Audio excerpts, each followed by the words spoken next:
Titanic ship जिसमें कभी न डूबने की सलाहियत थी वो 2 ही घंटे में कैसे डूब गया। टाइटैनिक में मौजूद लाइफ सेविंग बोट्स जिसमें 65 लोगों की जगह थी मगर उसमें 28 लोग ही क्यों बैठे। टाइटैनिक के बार बार सिग्नल भेजने के बाद भी उसके करीब खड़ा हुआ शिप उसको बचाने क्यों नहीं आया, और जब पूरा शिप डूब गया तो 2200 लोगों में से 705 लोग कैसे बच गए। ये बात है 10 अप्रैल 1912 की। RMS टाइटैनिक दुनिया का सबसे बड़ा और सबसे लग्जूरियस जहाज जो अपने पहले सफर पे निकलता है, और ये जहाज साउथहैम्पटन इंग्लैंड से न्यूयॉर्क की तरफ जा रहा होता है और इसके अंदर हर तरह के लोग बैठे हुए होते हैं। बड़े बड़े इंडस्ट्रियलिस्ट, एक्टर्स से लेकर इमिग्रेंट जो अमेरिका जा रहे होते हैं एक बेहतर जिंदगी की तलाश में। जोसेफ ब्रूस जो टाइटैनिक बनाने वाली कंपनी के मैनेजिंग डायरेक्टर एंड CEO हैं, ये कैप्टन स्मिथ को कहते हैं कि चाहे कुछ भी हो जाए शिप की स्पीड स्लो नहीं करना, क्योंकि हमें इसको 6 दिन में न्यूयॉर्क पहुंचाना है और ये इसकी पहली जर्नी है और हम ये साबित करना चाहते हैं कि ये शिप इस रूट की एक्चुअल टाइमिंग से पहले ही अपनी डेस्टिनेशन पर पहुंच गया। इस जहाज की कमांड एक 65 साल के senior captain Edward John Smith के पास है। इस जहाज में बैठे पैसेंजर्स, पब्लिक एंड न्यूज में बहुत ज्यादा एक्साइटमेंट है इस टाइटैनिक शिप को लेकर। 269 मीटर इसकी लंबाई है और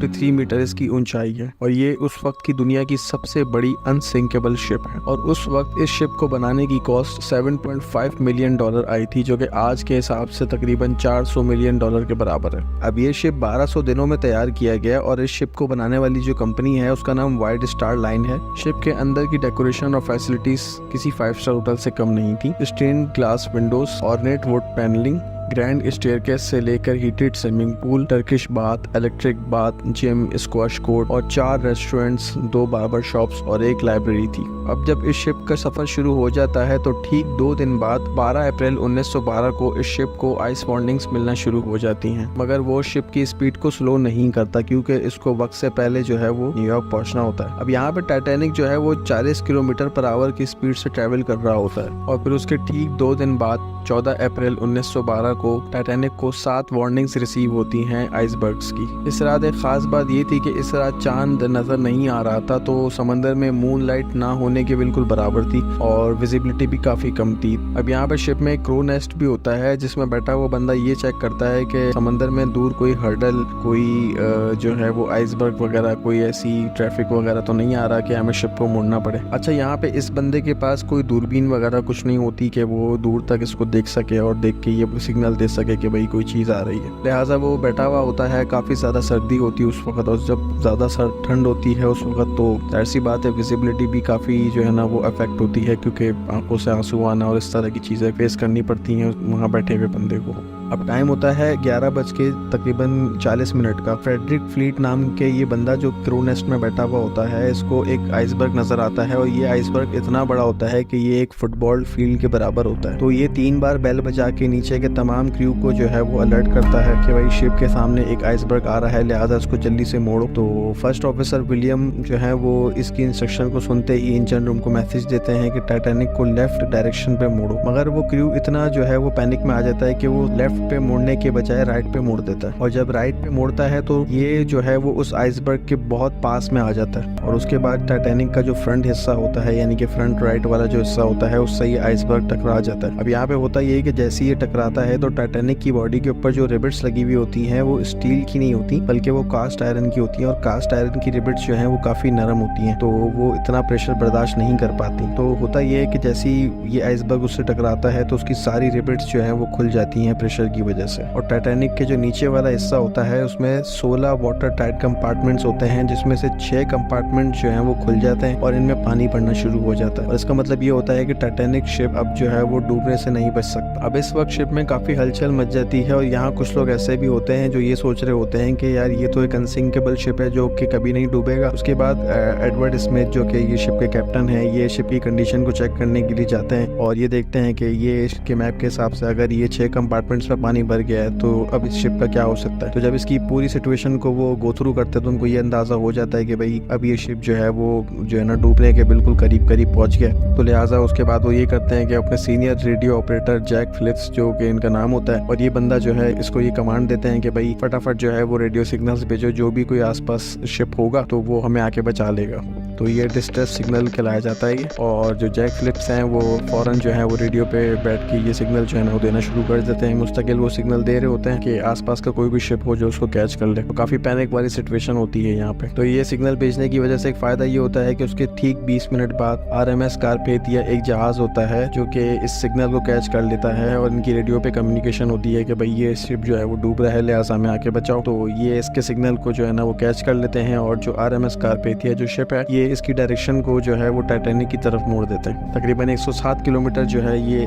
RMS कारपेथिया टाइटैनिक से दूर होता है। तो इसका जब तक ये पहुंचेगा तो ये शिप नहीं बचेगा। तो उसकी स्पीड, अगर इस शिप को ये अगर तकरीबन टॉप स्पीड पे भी चलाएं तो 3.5 आवर्स जो है वो उसको लगते। तो यहाँ पे टाइटैनिक के पास इतना टाइम नहीं होता कि वो शिप का वेट करे। और इसी दौरान बाकी क्रू मेंबर जो है वो हवा में फ्लेयर्स एंड रॉकेट जो है वो फायर कर रहे होते हैं ताकि आसपास कोई और शिप भी हो तो वो भी इसके सिग्नल को कैच कर ले। उसके बाद कैप्टन जो है वो क्रू मेंबर्स को कहते हैं कि इस शिप की लाइफ बोट्स को नीचे उतारो और लोगों को उसमें बिठाना शुरू करो जल्दी से। अब यहाँ पे इस शिप की जो मैनेजमेंट है उनकी एक गलती और भी होती है कि इस शिप के अंदर जो लाइफ बोट्स होती हैं वो काफ़ी कम होती हैं, क्योंकि शिप में जो है वो 2200 लोग होते हैं तकरीबन, और इसमें जो लाइफ बोट्स होती हैं वो तकरीबन 1300 पैसेंजर्स की होती हैं। तो अगर सारी बोट भी फुल होकर नीचे उतारी जाए तब भी जो है वो उसमें 1300 लोग ही आ सकते हैं, इससे ज़्यादा नहीं आ सकते। तो होता ये है कि खैर उसके बाद जो है ना ये लाइफ बोट्स को नीचे उतारना शुरू करते हैं। तो फिर उस वक्त सारी बोट्स को नीचे उतारा जाता है और उसमें लोगों को बिठाना शुरू करते हैं। और यहाँ पे कुछ लोग ऐसे भी होते हैं जिनको ये लग रहा होता है कि ये शिप नहीं डूबेगा और ये एक अनसिंकेबल शिप है, जैसे कि मैंने आपको बताया था। तो उससे होता ये है कि जो शुरू में जो लोग जो है ना वो भर भर के जा रहे होते हैं, वो एक लाइफ बोट के अंदर तकरीबन 65 लोगों की जगह होती है, और उसमें 65 की जगह सिर्फ और सिर्फ 28 लोग एक शिप में सवार होकर जा रहे होते हैं, यानी कि आधे से भी कम। अब यहाँ पे करीब 1 बजे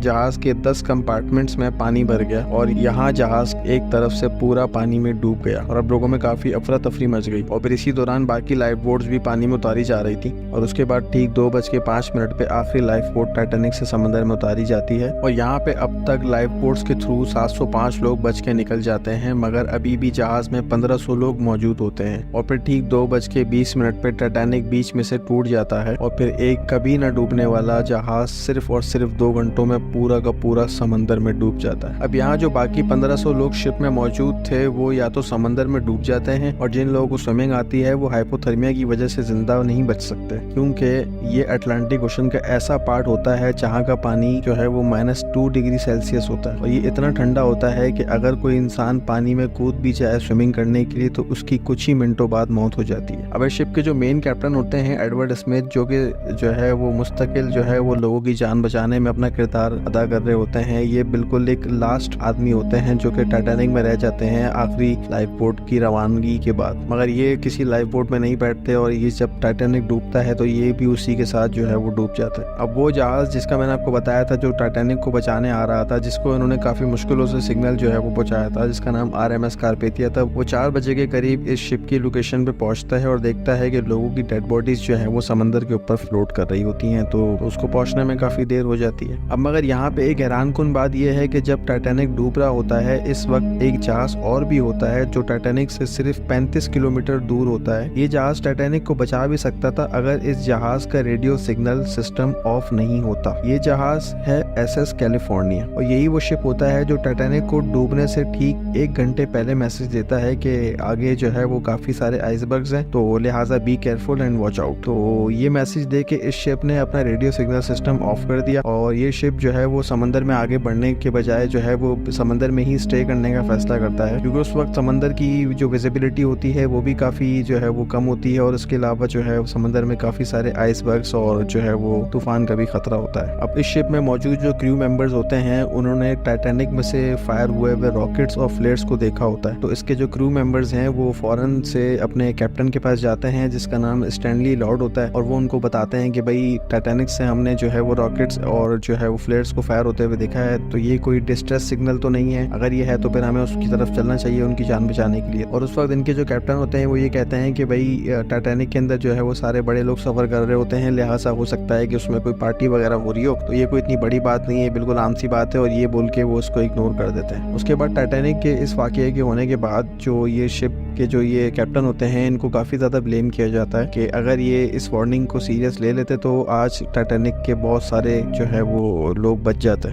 उम्मीद है हिडन यूनिवर्स की ये वीडियो आप भरपूर लाइक और शेयर करेंगे। ऐसी अमेजिंग वीडियोस के लिए इस चैनल को सब्सक्राइब करें और बेल आइकन को प्रेस करें ताकि कोई भी आने वाली वीडियो आपसे मिस ना हो। आपको ये वीडियो कैसी लगी हमें कमेंट सेक्शन में ज़रूर बताएं। शुक्रिया।